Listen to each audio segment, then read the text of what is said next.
Hey everyone. Not sure who's tuning in. Hi. Hey. Okay, let's just give it a second and everyone can kind of catch up. Hi guys. Thanks so much for joining us this morning. I'm going to wait for Dana to join in. It's a beautiful day here in LA. We're so happy that you all are joining us. We're going to talk a bit about NYC Together and Project Lead. This is a project that's close and very near to my heart, and we're just here to talk about why that is, and we're going to learn more about the project and the organization. So let me see where Dana is. There she is.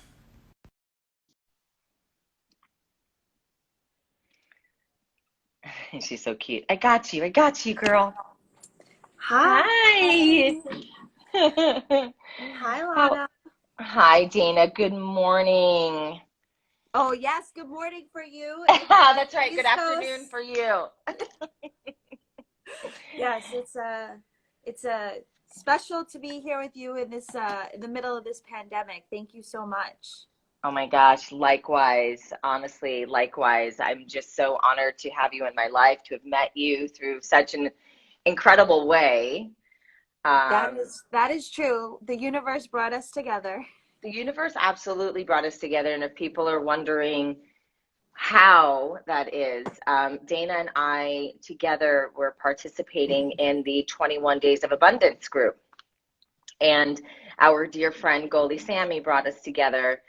And Dana's been working with Michael K. Williams on NYC Together, the organization that she founded. What was it, 6 years ago? 5. We Five just had years our ago. 5-year anniversary on May 5th. That's amazing. Congratulations. Thank you. Thank you.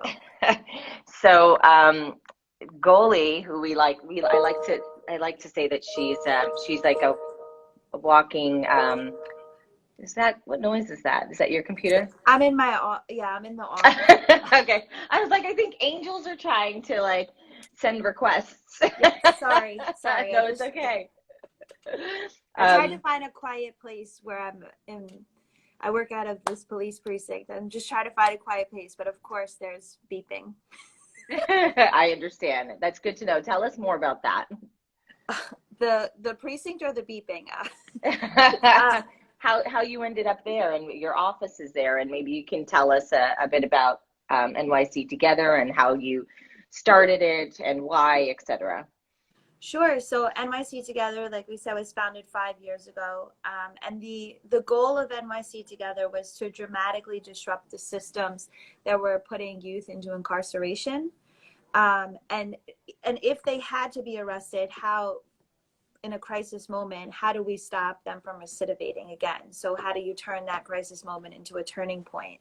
And especially, how do you do that in neighborhoods that are over-policed, under-resourced, and whatnot? So we decided to pilot this program with the police department where we would take officers and young people who were getting suspended, which puts them on the path of the school to prison pipeline. I don't know if that's a phrase a lot of people know, but it's essentially kids getting suspended and ending up in handcuffs and going to juvenile detention facilities, or like in New York, up until a few years ago, they were going to Rikers Island, an adult prison, an adult jail, because our age of criminality was 16. So how can we shift what happens when young people come in contact with officers, and how can you culturally change police officers to think about their jobs differently? Like, what is public safety and how is that achieved? And we know that you can't have criminal solutions to social problems. So if a young person is stealing from a bodega, is that young person stealing because there's economic constraints in the household? Do they not have enough food? What are the core issues to that type of behavior? And then how do you address those issues? So we've been working with young people and officers for the last 5 years. All of our kids go on to graduate high school. We're very proud of them. Sad this year that we're not going to have a real graduation, so that sucks. But Are you doing anything special in place of it? Like, is there any sort of like, well, Zoom sessions or house party calls? the kids are really overwhelmed from the virtual learning. All the Right. moms out there and parents and guardians, I'm sure you understand that. We are working, one of our big donors and supporters, Johnny Shipes from Cinematic Records, said as soon as this whole thing is over, he's going to host the most epic prom for them. So we're like just waiting for that to happen. But yeah, we'll be in touch with them and trying to do cool things. Nice. We are in touch with them every day anyway. But so we've been working with these kids and cops, but then we took it up a notch and we said, how do we engage celebrities and shift culture, police culture? How to get them to start thinking about their work differently every day, and elevating that message and shifting the tone. So we've been working with lots of celebrities like Michael K. Williams to try to really rewire the police department and how they operate. And we've been executing protocols in the precincts that really change what happens when young people come into contact with law enforcement. Instead of them getting punitive things like arrests and suspensions, we're seeing them get, or summonses in the precinct, we're seeing them get supportive services. They're being connected to services, people that know how to fill their needs. And so we're super excited about that, because then the likelihood that they'll continue that behavior is automatically diminished. And we're seeing great results. So we're proud of the last 5 years, and we want to keep growing. And you know, How many kids? How many kids do you have in your program? So we service 45 kids weekly, but then on top of that, like what's the protocols that we're unrolling? I don't directly come into contact with them, but because of the protocols, it's at least 100 kids a month. Wow. Who are cycling in through these different protocols that allow them to get connected to important services that are needed. Wow. That's amazing, Dana. Honestly. It's cool. It's cool. And I can see, the times that we've talked about the kids, like you just absolutely love them so much. You're like, these are my kids. Yeah. I feel that love and connection from you. I appreciate that. It's funny because just an hour ago, one of them had sent me a message on Instagram that I had worked with 2 years ago. She had graduated, so it's been 2 years since I've physically seen her. And she was like, when this is all over, can we all just get together, like the old group back together again? I'm like, absolutely. And we really become our ecosystem. There's a lot of love. Everything we do is grounded in love. So well, yeah. I mean, that's why I'm involved, is like, this is a new thing for me, working with these kids, and being from Brooklyn and being one of those kids at one point in my life is what brought me, into your life. And I think that's why Goalie said, oh my God, I think this is a really perfect match. And I'm so excited to meet these kids. I know at some point we're going to end up doing that. Yeah, I know. I can't wait to meet them in person, but I know we're going to have like a live session. So everyone who's watching now, like, tune in when that happens and we'll make the announcement. But at some point, I'm going to meet these kids live here on Instagram, and that's going to be a lot of fun. Yeah. I already know in my head the kids that are going to like fall in love with you and click with you, and they'll be like, can I come back to LA with you? That's so cute. We had kids that Mike loves, and for their 18th birthday we sent them to Atlanta when he was filming in Atlanta. Like we love to provide the opportunity for travel experiences and see things like Mike on set. I mean, just really cool stuff. So I already know you're going to be in love with, I already know who's going to be in love with you, and you'll be the feelings will be mutual, and we'll have to ship them to LA. Of course, absolutely. When all of this is behind us, God knows when, but hopefully not too far in our near future. Yeah. Wanted to talk a little bit more about, why you started NYC Together, and, a little bit of your background in this kind of work. Yeah. Well, I think in learning about you, your life is exactly the reason why I started this. I mean, and you could, if you want to share your own story, but just like talking to you and you saying like, I made it, right? I fell into opportunities. I hustled. I really did the hard work, and now you're a gift to the world. And all of my kids are gifts to the world, all of them. And our humanity really relies and depends on people reaching their goals and their dreams and being the people that they're supposed to be. And unfortunately, we live in a country that the disparities are huge. And our young people are faced with obstacles that are unheard of. You know, people, you can't imagine where some neighborhoods look like third world countries. And then we expect kids to thrive, you know, and survive at the same Yeah. time, and unpacking all of that. And so starting the organization was really my obligation. I knew the access that I had. I understand the systems that I was working in, like the family court system, the police department, all these things. And how can we shift their energy and their resources to be helpful and supportive? And ultimately, we're creating greater public safety. So they're achieving their goals, but we're teaching them that they have other tools in their tool belts. And so when you hear things about like alternatives to incarceration and like these different kinds of courts, like drug treatment court, everybody's like, oh, that sounds amazing, or, you know, like it's so radical, but really it's common sense. It's what we should be doing. And so the organization was started simply to find the Lanas of the world and, you know, allow alternative options. Yeah. Yeah. Allow them Yeah, to be because I remember when I grew up in Brooklyn, you know, I was probably about 12 years old, and there was this one kid that I had a huge crush on, you know, and actually he became my first kiss. Um, and I remember he was really smart. He was half Dominican and half Italian, and he was really like trigueño, like dark and like just beautiful. dreamy. Just totally big eyes, like just full lips, like dark skin, and just beautiful. And I remember when he dropped out of school, and I was like, why? You're so smart. And he's like, well, you know, I got to make money.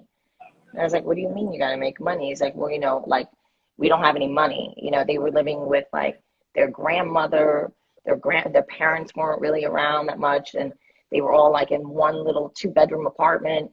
And I was like, what do you mean you're going to make money? And he started selling drugs. And I was like, oh God, no.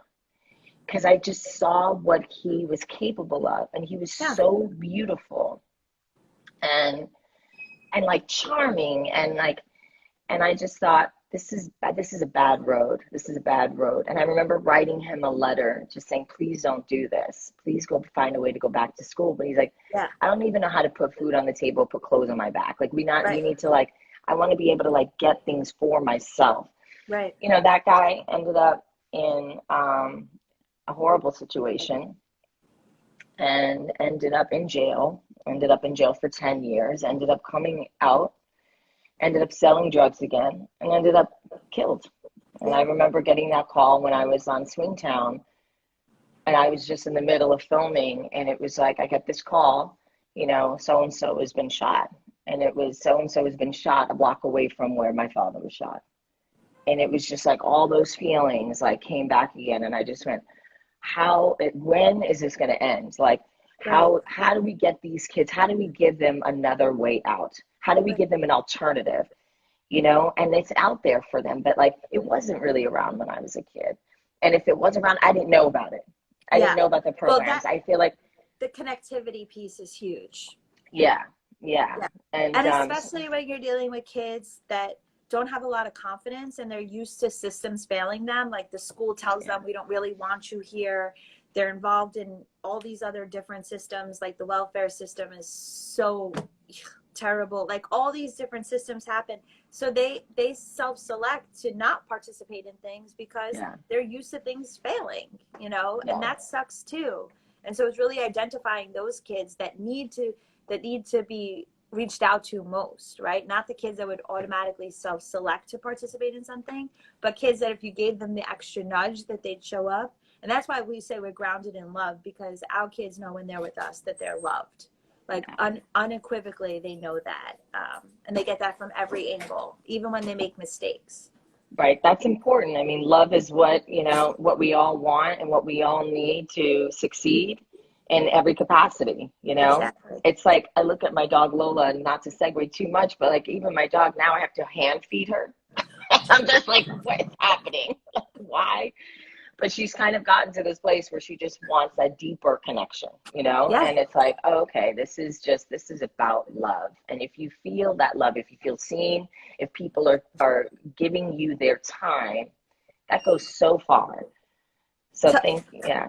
and making people feel seen. That's like yesterday, Michael K. Williams came out to Brownsville I know, for I his saw that. birthday. Yeah. Yeah. And the people were so appreciative of his presence. We were handing out masks. And some people, because we were with the police, they wanted to vent, right? Because there's a Right. lot of this going on right now. And there's a lot of trauma and a lot of stress. And giving them an opportunity in a non-confrontational moment to express their feelings and their frustrations was wildly important and profound, right? Right. And healing, like we have to be doing more of this work where we're hearing people, seeing people. So yeah, I mean, I feel terrible about the young man that you described. That's just, Yeah. we don't want that for anybody. No, not at all. Not at all. Well, we have some questions here, and I wanted to get to them. What have been some of the big accomplishments of the organization since you started? Well, I mean, I kind of laid all that out with like us doing the protocols and whatnot, Yeah. but I think our greatest accomplishment has been really shifting the language and culture of the officers that we work with so Right. that they see our kids differently, which then helps them operate differently in the world, not just with our kids, but all the kids that they come into contact with. And, you know, our greatest accomplishments have definitely been sending kids abroad. So we get kids passports and driver's license.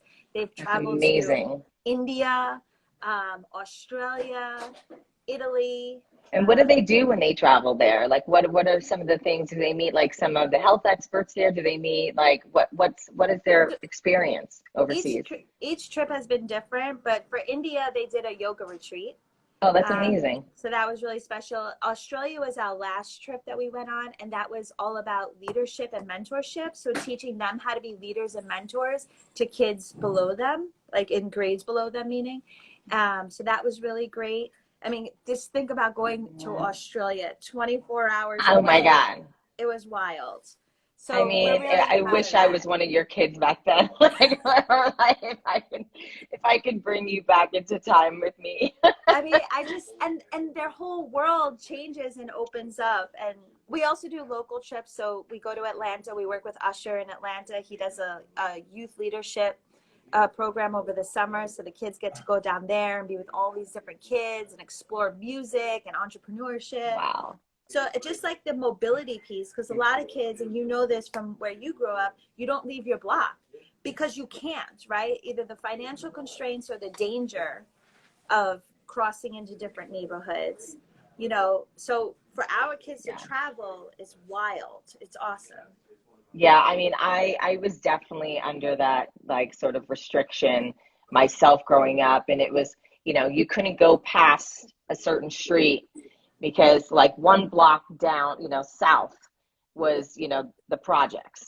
And my father was very much like, do not go past this street. You can go this way, but do not go past that street and do not go past that street. And it was like, I had like maybe like an 8-block radius that I could travel within, and that was it.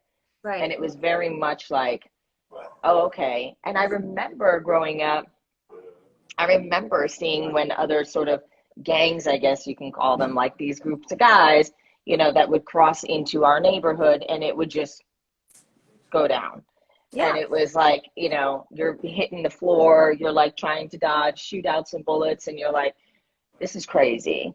And I just remember thinking like, I'm 13 years old. Like no kid should be in this situation. No child should have to be fearful of their lives when they're walking home from school. So the girl that I mentioned that messaged me that had graduated, she was one of my junior high students, and that group of girls, it was a girls group.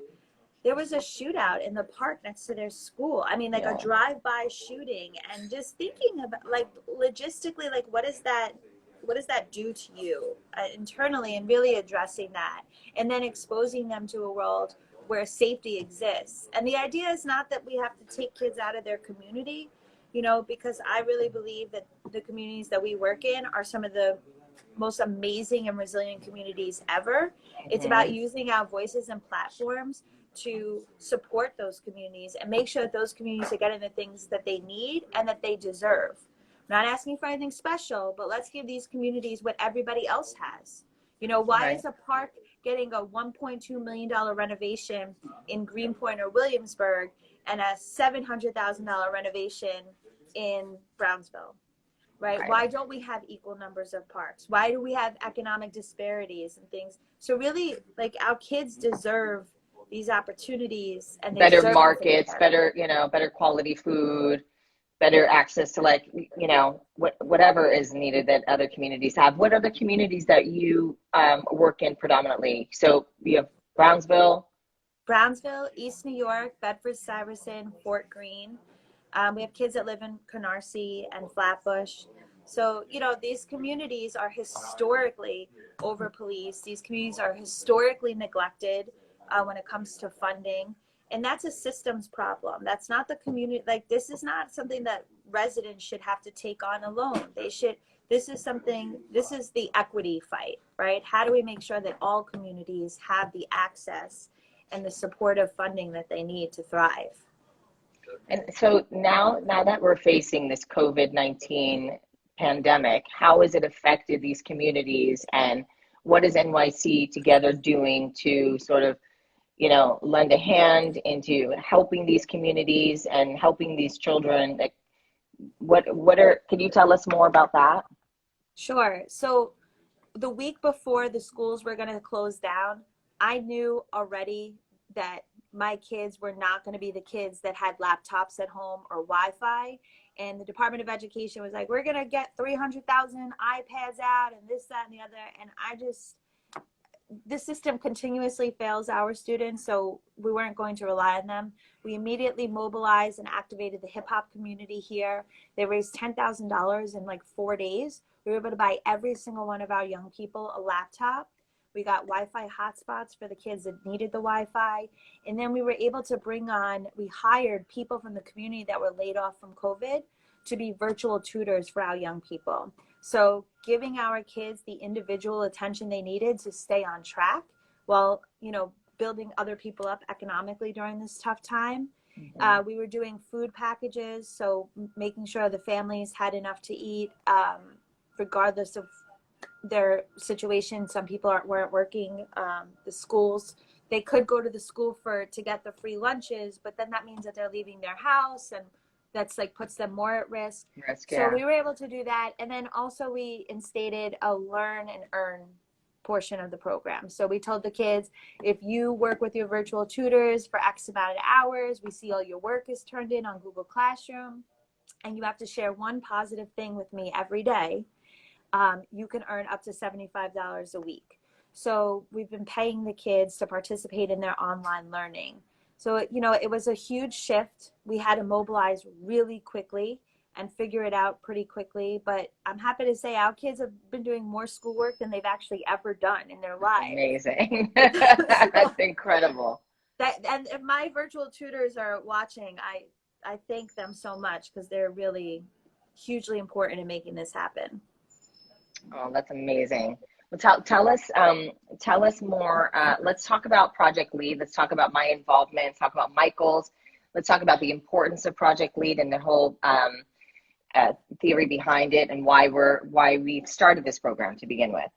Yeah. So Project Lead is kind of going to piggyback what the virtual learning was doing, which is a learn and earn program, only we're going to have something to deliver. So LEAD stands for Learn, Earn, Advocate, Deliver. And over the last couple of weeks, again, being nimble and mobilizing really quickly, we're building out a social justice curriculum that focuses specifically on the underlying issues of why communities of color were disproportionately impacted by COVID. So things like redlining, right? Really dense housing, things like food deserts. Why is there not access to good food, which leads to diabetes and other things like that?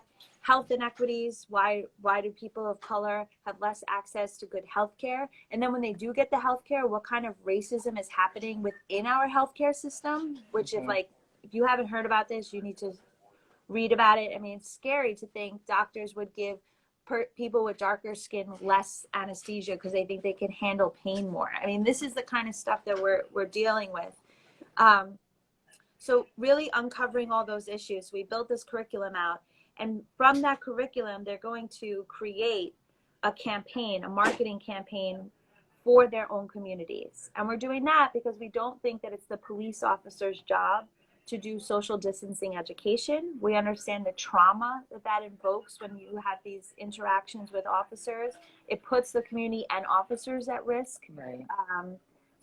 And the messaging, you kids know the content that they want to consume. So why not have our kids prepare the content that's going to go out, and they understand the logistics of where they live. When the mayor says, oh, you have to stay 6 feet apart from each other, our kids that live in Nitro, which is like housing projects, and if more than one person is in the hallway at a time, you can't be social distancing, right? It's just logistically impossible. So our kids are going to develop those marketing campaigns. They'll lead virtual town halls. They'll learn about civic engagement and grassroots organizing. So they'll be able to do all of this and really lead, right? Really take over and take this on, and all while getting paid, because summer youth employment was defunded because of COVID. So all of these kids that rely on that money, all of these kids that rely on that experience now won't have it. So we thought that this was the best path forward, and we're just really grateful to you and to Michael for trying to help, because every dollar we raise is going directly to paying the kids. So the more money we raise. And I want to talk about the importance of paying these kids, because a lot of people just, there's a lot of organizations asking for money, and we understand that, and this is a time to help, and any amount that anyone can donate is greatly appreciated.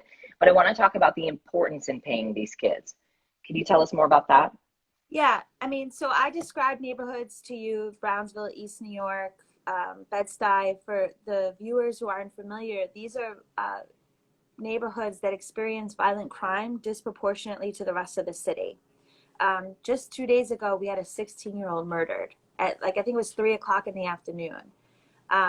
So we know that if young people are not engaged in something positive, if they are so economically depressed that they're willing to do things like how you described, selling drugs and participating in other negative behaviors to survive, which could ultimately lead to really horrible consequences, that's not the plan. That's not acceptable. So we need to be able to pay these young people and pro-socially engage them, because that will directly impact public safety and ensuring that we don't have a spike in youth gun violence over the summer. If you just have a bunch of kids with nothing to do, nowhere to go, it's hot outside, it's hot in their buildings, what is going to happen? It's a recipe for disaster. And so we want to empower our young people. And for everybody who was giving money to food banks and all these other places, that's wonderful. Do it. I hear it. But how empowering and how wonderful and impactful is it if a young person can get a paycheck and then buy their own food versus standing on a line? The lines here are around the block for food banks. It's untenable. And this is a solution-based program that we know is going to be successful. I bet some of these kids don't even have parents and they live with their grandparents, et cetera. I knew a lot of kids in those situations that they lived with their grandparents. Yeah. And, you have these older people that can't get out and work and they can't earn a living. So it's really dependent on these children to take care of the household and be a provider. That's right. We have a lot of kids that is definitely their circumstance. Yeah. And so why not give them a positive thing to engage in versus right. a negative thing? Right. Instead of like selling drugs or, robbing, bodegas or something. Yeah. Yeah. The unrelated to COVID, just like a brief story, is we had a young person 2 years ago who was doing armed robberies on trains. And again, thinking about how to rework what the police department linked that young person to a job readiness program that's absolutely phenomenal. It's called Exalt Youth. And that young person did not commit another robbery. It's been 2 years. We're still in contact with that young person. Wow. So that dramatically changed the trajectory of that person's life while also creating increased public safety because the robbery stopped.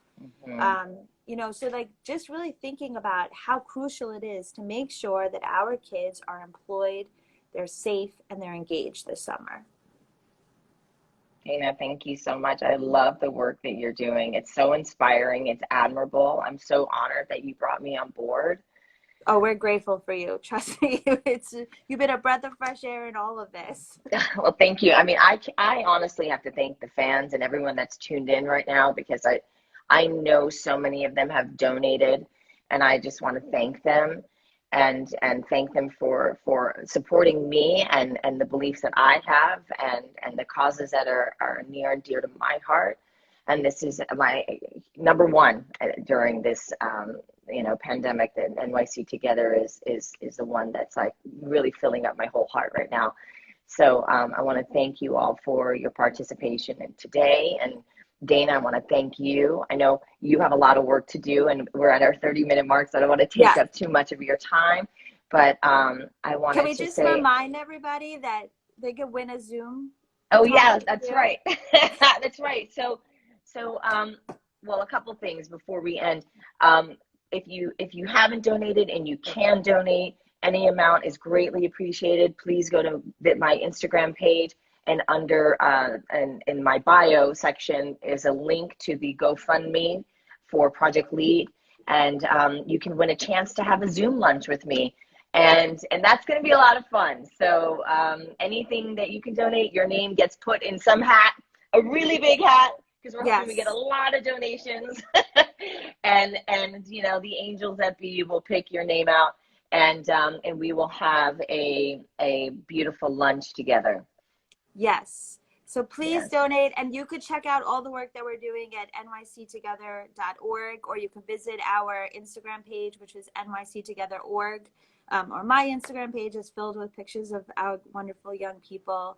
But we're just so appreciative of everybody donating, because this is directly going to young people who are going to really need this over the summer. So thank you, Lana. Yeah, thank you, Dana. You are an angel. I adore you. And thank you, everyone. And we'll be doing a few more lives next week. We're trying to figure it all out, but we will keep Yes. you informed as to when and what time. And thank you all. Have a beautiful day. Stay safe and healthy out there. Bye, Lana. Bye.